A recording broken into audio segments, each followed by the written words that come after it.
Chers amis, bonsoir. Nous nous retrouvons pour ce temps de prière et de méditation nourri de la parole de Dieu avec les lectures de la messe. Nous lisons depuis la semaine dernière et jusqu'à ce soir, avant de rentrer en carême, le début de la Genèse. Avez-vous déjà lu en entier le livre de la Genèse ? On pense connaître Adam et Ève, Abraham, Joseph et ses frères. Le cinéma et peut-être aussi nos catéchismes d'enfants ont marqué notre imaginaire. Hier, je vous invitais, sans en faire une lecture fondamentaliste, de prendre au sérieux ce que l'Écriture nous dit. Cela vaut peut-être la peine de prendre sa Bible et de lire le texte. La lecture n'est pas trop difficile à la différence d'autres textes de l'Ancien Testament. On nous raconte des histoires qui parlent au cœur de notre humanité. Quelques repères pour ne pas trop se perdre.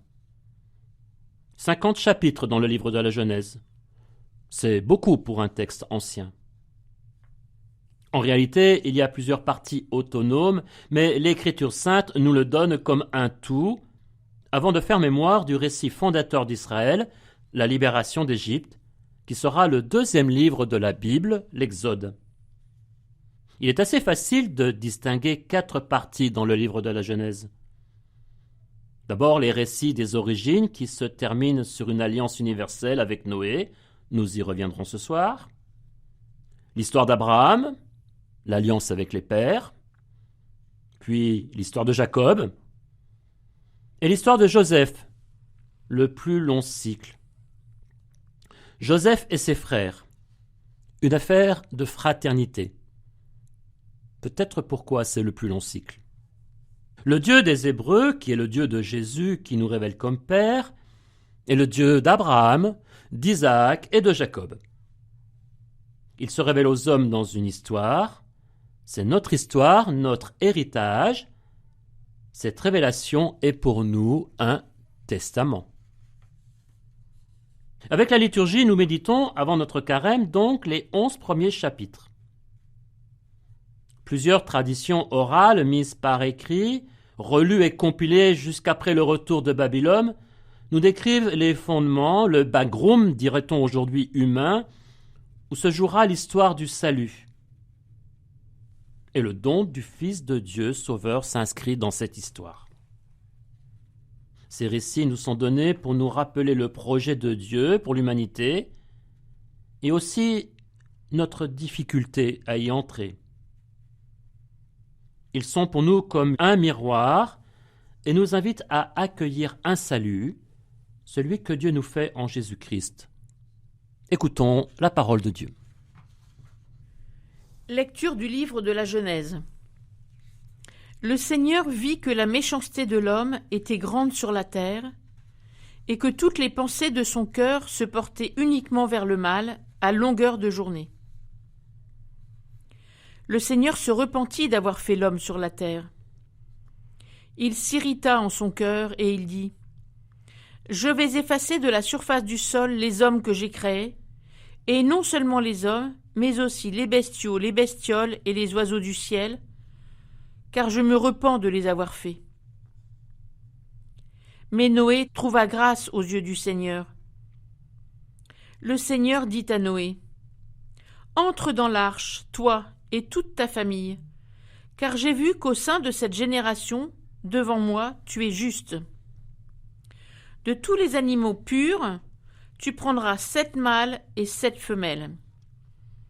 Des animaux qui ne sont pas purs, tu en prendras 2, un mâle et une femelle. Et de même des oiseaux du ciel, 7 mâles et 7 femelles, pour que leur race continue à vivre à la surface de la terre. Encore 7 jours, en effet, et je vais faire tomber la pluie sur la terre pendant 40 jours et 40 nuits. J'effacerai de la surface du sol tous les êtres que j'ai faits. Noé fit tout ce que le Seigneur lui avait ordonné. 7 jours plus tard, les eaux du déluge étaient sur la terre.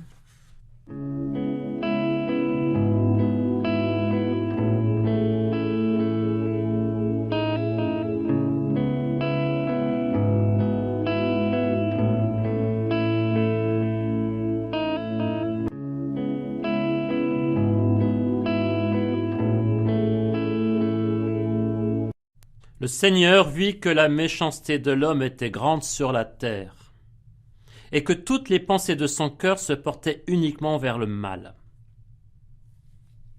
Nous sommes bien loin du premier chapitre où Dieu crée l'humanité, hommes et femmes, et qu'il vit que c'était bon, même très bon.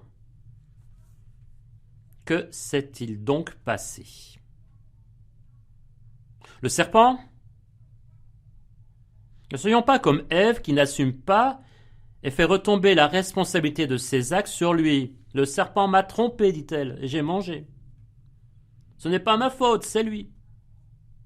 Comme Adam qui dit « c'est elle ». Hier, nous avons vu comment la violence prend sa source dans le cœur de Caïn. Et pourtant, le cœur de l'homme a été créé pour aimer. Aimer Dieu qui aime lui le premier. Que s'est-il passé? La Bible ne le dit pas vraiment. En tout cas, elle n'explique pas l'origine du mal.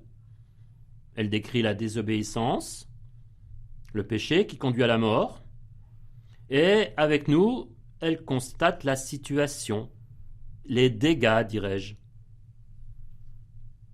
Ces textes ne cherchent pas à faire le procès du serpent, encore moins des hommes. Elle nous dit comment Dieu, avec l'humanité, en tire les conséquences, ce qui est pour nous malédiction. Elle pose surtout la question du salut. Comment donner aux hommes la vie alors qu'ils se tournent vers la mort? Et maintenant, semble dire Dieu, qu'est-ce qu'on fait? De façon quelque peu ironique, ou peut-être pédagogique, le narrateur semble nous dire que Dieu aurait eu comme première idée de tout recommencer. Dieu qui se repent. Il y a certainement un artifice de narration pour nous dire que Dieu, de fait, dans sa liberté, pourrait tout recommencer à zéro. Il peut le faire, mais il ne le fait pas. Nous n'avons pas lu la fin du récit, mais vous savez qu'il se termine par une alliance. La première alliance avec l'humanité. Elle est universelle, irrévocable. Elle n'engage que Dieu. L'arc-en-ciel en est le sceau. Je vous propose de l'entendre comme prière dans un instant. Oui, Dieu aurait pu, mais il ne l'a pas fait. Noé prouve à ses yeux que la création du monde et de l'homme n'est pas une erreur, un raté, pardonnez-moi l'expression quelque peu familière, mais que l'homme a bien été créé à l'image de Dieu, et c'est pour lui que Dieu sauve sa création. À notre époque où le monde découvre sa fragilité, avec la pandémie mondiale, avec surtout les enjeux environnementaux, il est bon de le réentendre.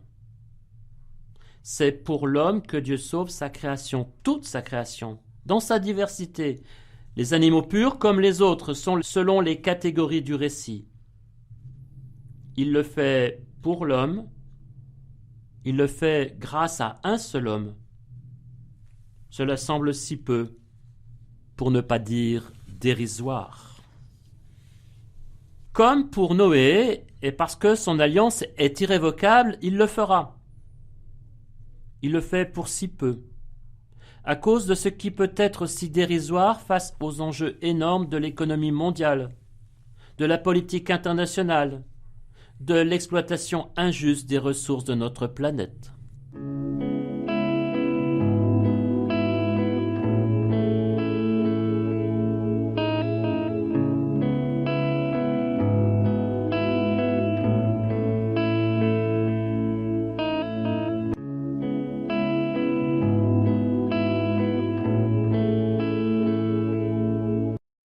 Noé.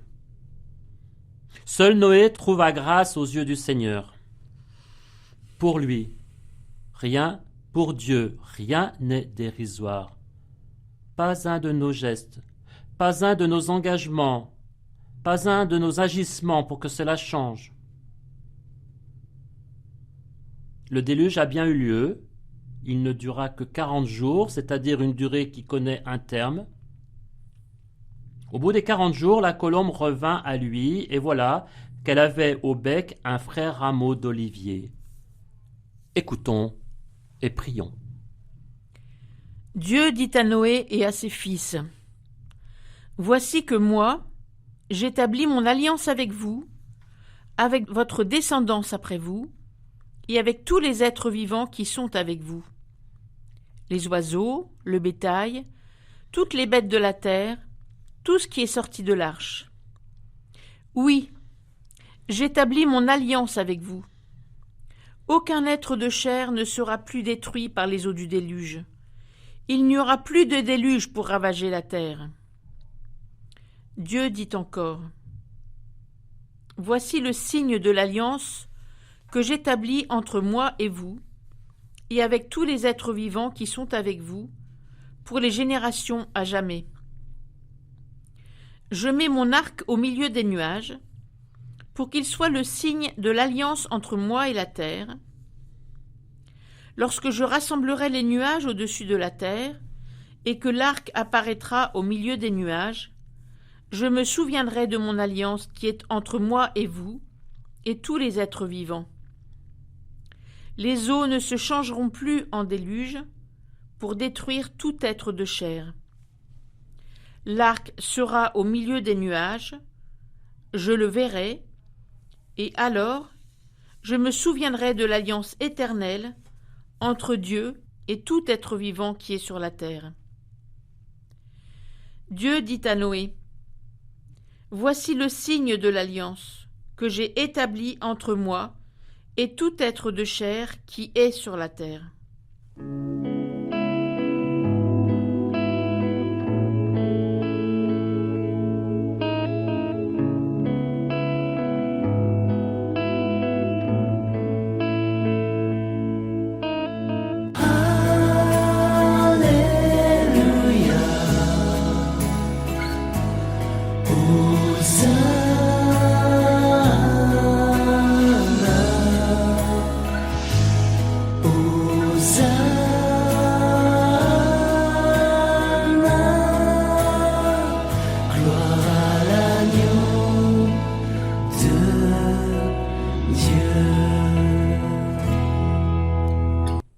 Le Seigneur vit que la méchanceté de l'homme était grande sur la terre et que toutes les pensées de son cœur se portaient uniquement vers le mal. La violence a toujours été au cœur de l'histoire des hommes. Notre époque ne fait pas exception, particulièrement dans le domaine du religieux. Écoutons un extrait du discours du pape François à la mosquée Al-Azhar au Caire, c'était en 2017. En tournant encore le regard vers le mont Sinaï, je voudrais me référer à ces commandements qui ont été promulgués avant d'être inscrits sur la pierre. Au centre des 10 paroles résonne, adressé aux hommes et aux peuples de tous les temps, le commandement « Tu ne tueras pas ». Dieu, qui aime la vie, ne se lasse pas d'aimer l'homme, et c'est pourquoi il l'exhorte à s'opposer à la voie de la violence, comme présupposé fondamental de toute alliance sur la terre. Avant tout, et en particulier aujourd'hui, ce sont les religions qui sont appelées à réaliser cet impératif. Tandis que nous nous trouvons dans le besoin urgent de l'absolu, il est indispensable d'exclure toute absolutisation qui justifie des formes de violence. La violence, en effet, est la négation de toute religiosité authentique. En tant que responsables religieux, nous sommes donc appelés à démasquer la violence sous des airs d'une présumée sacralité qui flatte l'absolutisation des égoïsmes au détriment de l'authentique ouverture à l'absolu. Nous sommes tenus de dénoncer les violations contre la dignité humaine et contre les droits humains, de porter à la lumière les tentatives de justifier toute forme de haine au nom de la religion et de les condamner comme falsification idolâtrique de Dieu. Son nom est saint. Il est Dieu de paix. C'est pourquoi seule la paix est sainte, et aucune violence ne peut être perpétrée au nom de Dieu, parce qu'elle profanerait son nom. Seigneur, délivre-nous du mal. Prions. Notre Père, qui es aux cieux, que ton nom soit sanctifié, que ton règne vienne, que ta volonté soit faite sur la terre comme au ciel. Donne-nous aujourd'hui notre pain de ce jour. Pardonne-nous nos offenses, comme nous pardonnons aussi à ceux qui nous ont offensés. Et ne nous laisse pas entrer en tentation, mais délivre-nous du mal.